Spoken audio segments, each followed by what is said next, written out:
2021's No Time to Die. So this is the new Bond movie, directed by Cary Fukunaga, Daniel Craig, Leah Seydoux, Remy Malek starred. Plot summary: James Bond has left active service. His peace is short-lived when Felix Leiter, an old friend from the CIA, turns up asking for help, leading Bond onto the trail of a mysterious villain armed with dangerous new technology. So this movie really captures 2021 in kind of two ways: the film itself, and then also the release of the film. So I'll talk about the release of the film first a little bit. So this movie was originally supposed to come out pre-pandemic. So the original date of this film was April 2020. And if you folks remember, March was, at least in the United States, when the pandemic really started becoming real. And that's when the lockdown started. And right before the lockdowns, the tickets went on sale for this film. You know, I typically go to the movies with a large group of friends, had 15 tickets bought. We're going to our favorite theater, the ArcLight Cinerama Dome. Everyone was really excited. And then I remember the email chain going, and then me getting an email, I think early on in the lockdown, from ArcLight saying, okay, tickets have been refunded, movies being moved to November. I'm like, okay, November, fine. I had to email all my friends, and we just was like, okay, great. We'll get back in November and see this movie. Obviously that didn't happen. Then the date was moved to April of this year. Pandemic was still going on, so they moved it again to October of this year. And during that entire time, obviously people have different sensitivities with going back to the theaters. So instead of a group of 15 people, there's only 5 of us. Also, my favorite theater, the ArcLight, is closed. It actually shut down during pandemic, went out of business. So we couldn't go there. So it was like kind of a going back into the world we used to know, but in a very different way. But at the same time, it was a crowded theater, which was my first time. So I'd seen a couple movies this year. This is the first film I'd gone to on opening night. The other ones I waited a week or two just because, comfort in terms of being in a crowded space. This is the first one I went to see opening night. Theater is packed. There was the, proverbial guy in a tuxedo. So those things felt like great. Like we're back kind of, society's back. But again, I had to remind myself, look, this isn't a group of 15 people. We're not in the ArcLight Dome. That theater doesn't exist anymore.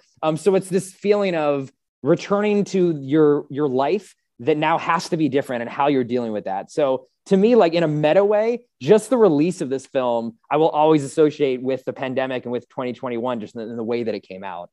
So that is why for sure this movie had to be on the list. But then once I saw the film, this movie too hits on a lot of the things, again, that I associate with this year. In this film, this is, Daniel Craig's last Bond film. So it's about ending, something is ending, but in the end of the film, there is sort of this, okay, what is the world going to do now sense? Not to give away too many spoilers about what happens, but there's sort of new beginnings, which is, again, is a lot of the way that the pandemic has felt for all of us, right? Where we had it ending of something, the old pre-pandemic life, and now we're coming out into something else. Obviously too, the villain used a biological weapons. There's actually a virus that is a threat to the world. They beat that virus, they beat it back, much like hopefully we will as a planet, and then have to pick up the pieces and realize, okay, what is this new world? We have to go back to work. We have to go back into it, but it's not going to be normal. Things have changed in the world of film, just like they have for all of us. There's also one, I could talk about this film a lot, but there's one other thing that I want to talk to as it relates to 2021. There was a great use of this callback song that was written actually for a previous Bond film, Her Majesty's Secret Service, was All the Time in the World. And they used this line in that film, was a line actually from the Fleming novel that happens after Bond's wife is killed. He says, oh, we have all the time in the world, which is a sad thing to say because we actually don't, because she's dead now. So it was like the way that film ended, it used that phrase and that song to be very melancholy and sad. In this film, however, they reference that by using the song itself. Also, that line is used a lot, but it's meant more, at least how I interpreted it, more as a life affirming thing. Look, you do have all the time in the world. Enjoy your life. Live the life to its fullest. Life really is a gift. I think that is something that where they use that in this film is how I was interpreting the different use of this song. And I think to me, again, as well, this pandemic, as we're re-emerging back into the world, which is what 2021 represents to me. I think we're all sort of realizing this, we have to treat life now like we have all the time in the world and really relish in the things that are actually important and not get caught up in all the little things that you might have done before the pandemic. So again, I think this movie for me, because of those two, both meta and then also the film, really will always be 2021. Great pick. I almost put this because there've been a few big theater experiences in this year, which have signaled, like you said, kind of going back to the world we know, but also the world in itself being a little bit different.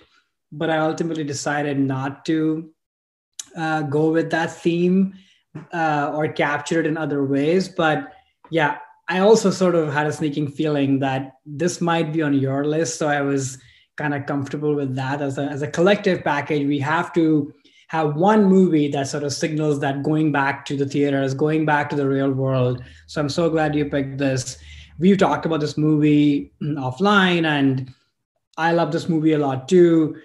I still wrestle with some things that could have probably been better, but overall, the movie, what a way to go and end, like you said, Daniel Craig's chapter, and sort of usher in whatever is to come. And then for this movie to come out after all this delay and really live up and deliver was super exciting. So yeah, great pick. Hey there, it's Alex. If you like the review and discussion Karan and I just had, make sure you subscribe to our channel, Movies That Shaped Us, to get full episodes. Every other Wednesday, Karan and I cover a topic around important people, places, events, and moments in our lives, and then explore it through 3 of our favorite movies. Subscribe right now or follow our podcast on Spotify or Apple Podcasts via the link in the description below. Hope you join us for the journey.